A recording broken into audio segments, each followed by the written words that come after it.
Welcome to Better with Art. I'm Melinda, and I'm here to encourage you to reclaim your creativity and establish a healthy habit of creative self-care with one weekly small art prompt that can be done in an art journal or on paper if you don't have one. If you are looking for one, my top recommendation for my simple form of art journaling is in the description. There was something at the beginning of the week I was very excited to be thinking of as a project for us this week. And I completely forgot what it was. I have, however, been looking at Instagram as I do. And Andrea Nelson had another fun idea I wanted to try. If you've been watching my other series, you may have seen me using toilet paper tubes a few weeks ago. It's not the toilet paper tube that is the thing that caught my eye. It is the watercolor and a different type of watercolor blob than we have done before for Better with Art. So if you cut your toilet paper tube in half like I do, because I find it more manageable that way, make sure that the edge you're using to paint with is even. I can't help, neither of mine look even. This seems to be the one I cut, but oh well, let's see how it goes. So you're going to want a toilet paper tube. As you've seen, I have my watercolors, my art journal, and your toilet paper tube you're going to want to bend so that it ends up looking like this. Sort of like the body of a fish, if you want to have an idea of where this is going. So I wet my watercolors. Oh.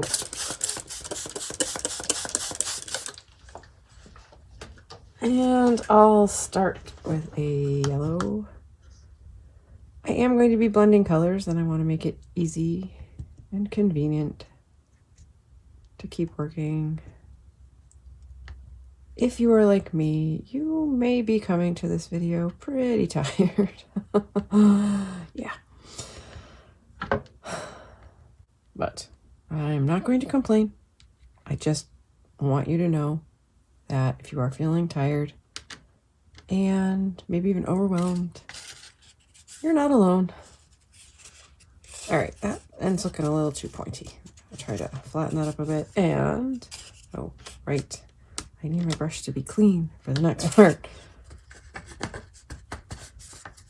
Get it nice and wet. It'll be harder this first time around because the toilet paper tube will be dry and more absorbent. Make sure all of the edges touch your paper, and nope.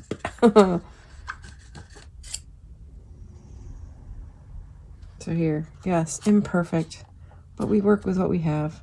And this isn't working.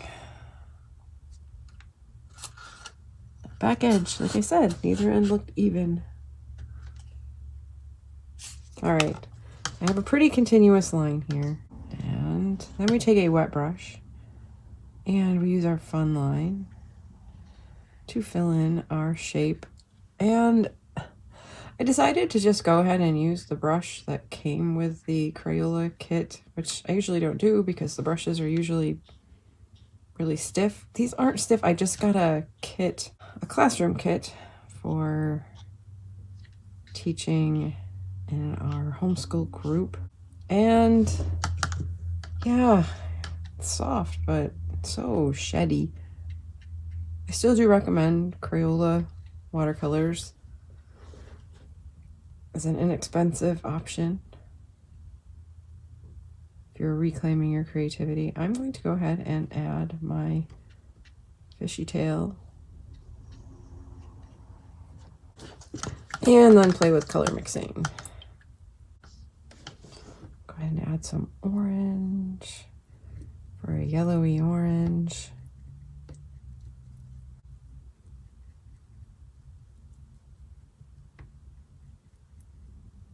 I love watercolor blob art If you've been around a while, you've seen that.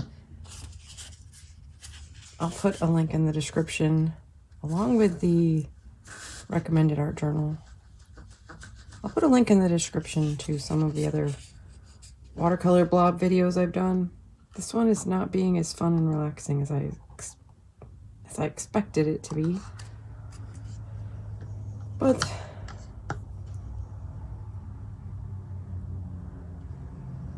there are always fumbles and foibles, huh?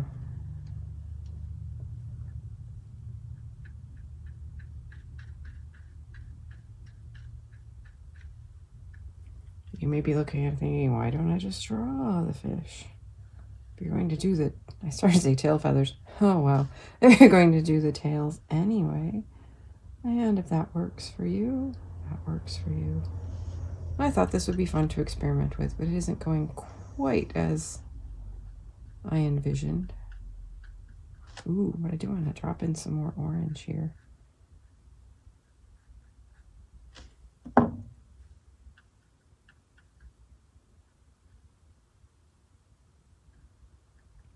So as I mentioned, watercolor blobs and how I enjoy them. When I first started painting the watercolor blobs, I found them so ridiculously therapeutic.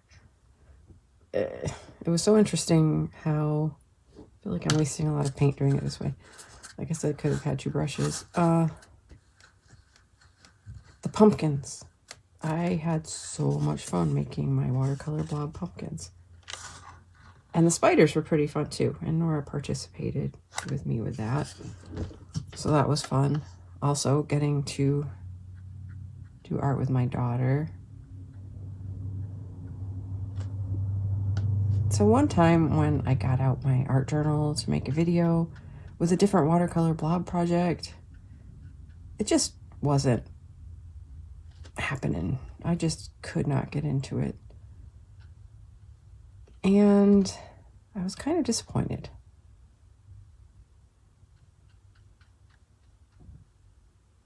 But life is like that sometimes. And nothing is magic.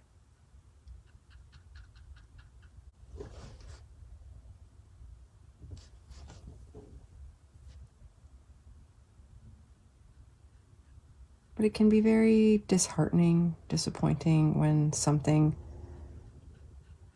we expect to make us feel better or feel good or feel any particular way doesn't. I very much know that art journaling isn't magic. Making art isn't magic. However,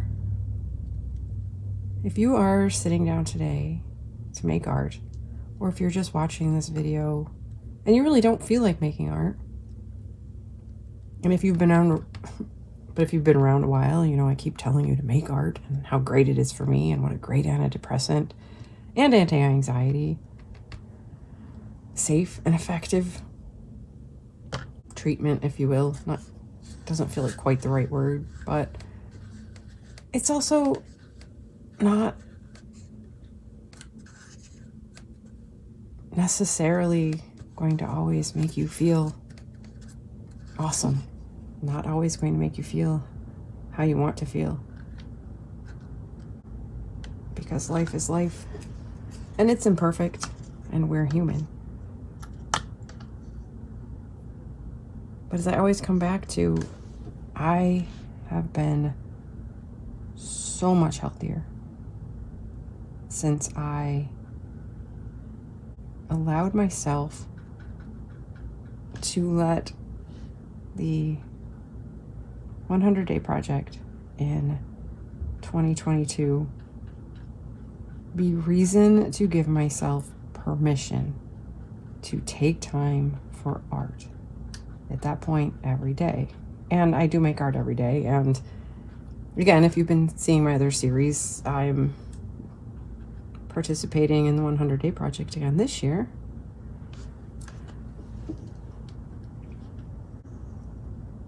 One problem with anything that we do to help our mental health, or our health in general, is we want things to be quick and we want things to be easy sometimes. And yeah, I really get that.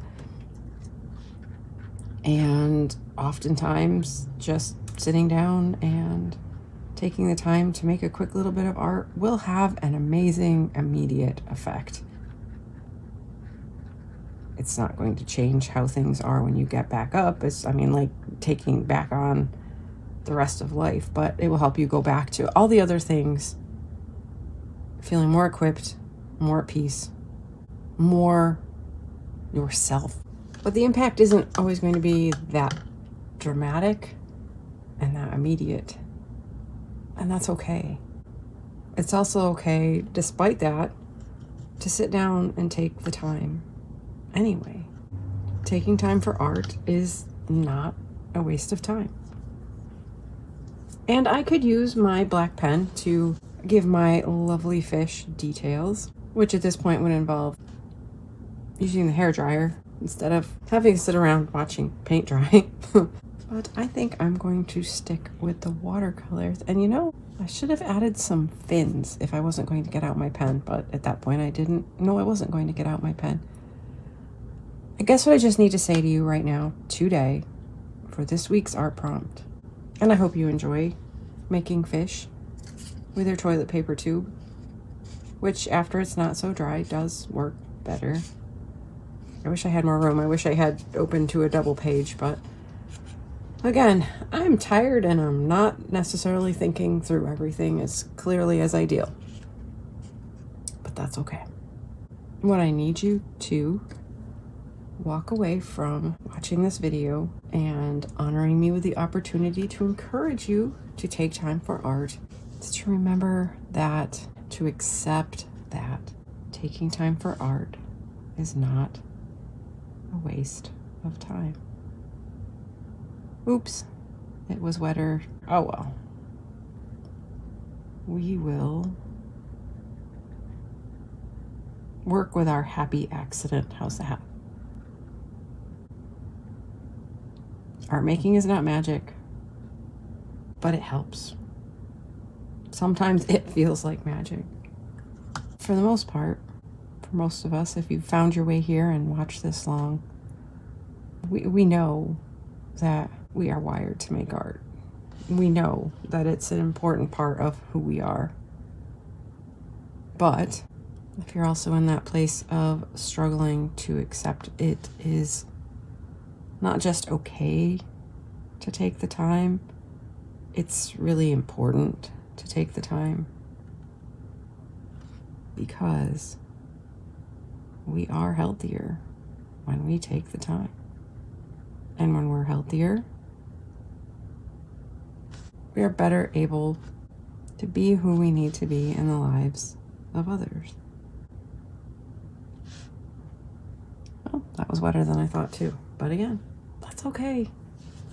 I'm loving my little fish. Take some time for art. I would love to see it if you are willing to share. I do have a private Facebook group. You can sign up in the link in the description for my email with the link. But the one great thing about art journaling is our art journals are a safe, private place for us to experiment and express ourselves without concern for what others may think. I share mine to encourage you, and I really like these fish. And I think where I have the big black blobs, I'm going to give them some more spots and then do eyes later. That's fun. So have some fun, take some time, make some fish. Here is a fun idea, a simple idea, an easy idea. Take a double spread if you want. Make a simple toilet paper tube fishy shape. It'll give you a nice edge that your colors can spread through the water from. Add some fins, eyes, whatever you would like. You could also do what I didn't do, let things dry or make things dry with a hairdryer, so you can keep all of your features independent. I'll be back next week with another small art prompt. In the meantime, don't neglect creative self-care art making time. You can also catch on Wednesdays my 100 collage paper long videos and my daily collage paper short, which is also a reel on Instagram and Facebook. I love making art, and I love sharing my art, and I love sharing my love of making art with you to encourage you to reclaim your art. It's not a waste of time.